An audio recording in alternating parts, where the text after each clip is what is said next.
It is unbelievable how, in a matter of seconds, something deeply loved can be lost forever.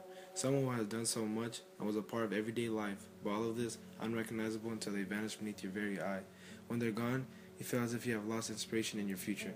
Your heart is broken and it feels as if it cannot ever be fixed, and the motivation they had forced upon you to accomplish any goals you had set up for yourself is lost. The loss of someone so dear can impact and change life completely.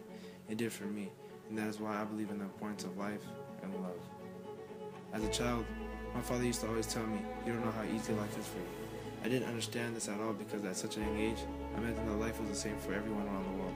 But obviously, that was not true. Every time I would ask my father why he would tell me this, he never responded with a true answer. He never wanted me to know what hardships he had to go through.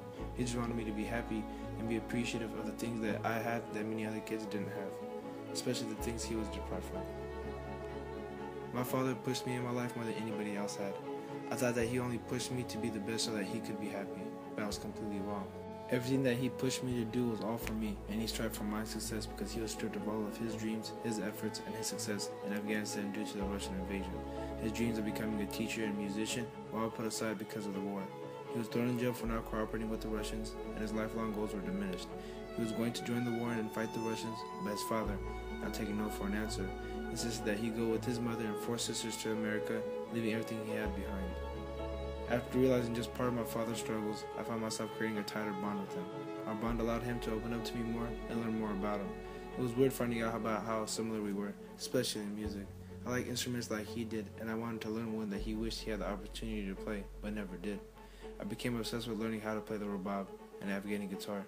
This instrument is common in Afghanistan, but rare in America, so it's extremely difficult to find one. But nonetheless, my father found it for me, and was happier about it than I was. I practiced my new instrument every chance I got, and I came to a point where I could finally play a full song. I felt like I was terrible at playing, but it felt good having someone support me.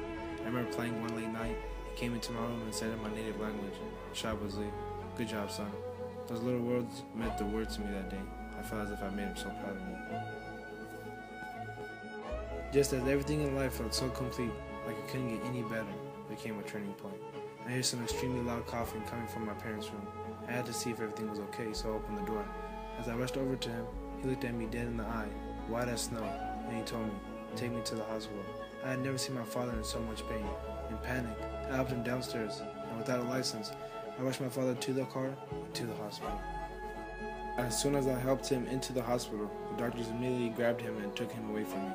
My heart was melting, my mind was full of fear. I was so alone. I didn't know what to do but to hope that everything was okay because my father was a very strong person and he had a high tolerance to pain. I was able to stand next to him, holding his hand as they were about to give him anesthesia, and he started closing his eyes. The doctors told me to leave the room so they could work on him. They assured me that everything was fine and he would be okay. I never prayed so much in my entire life until that moment. They soon came to tell me that they were going to have to send my father to another hospital where they have heart specialists. They transferred my father in the ambulance, and I just followed. As we got to the hospital, I had to wait again in the waiting room. I was so tired, but my eyes were not shut at all. They were wide open, waiting to see if my father was okay. 4 hours later, the heart specialist came to tell me that my father had a heart attack and would not make it. I just stood there, looking at the doctor in complete awe. I couldn't believe it. I got one last chance to see my father, and that was it. My father was dead. I've come to realize over time that my father was right. We do have everything easy.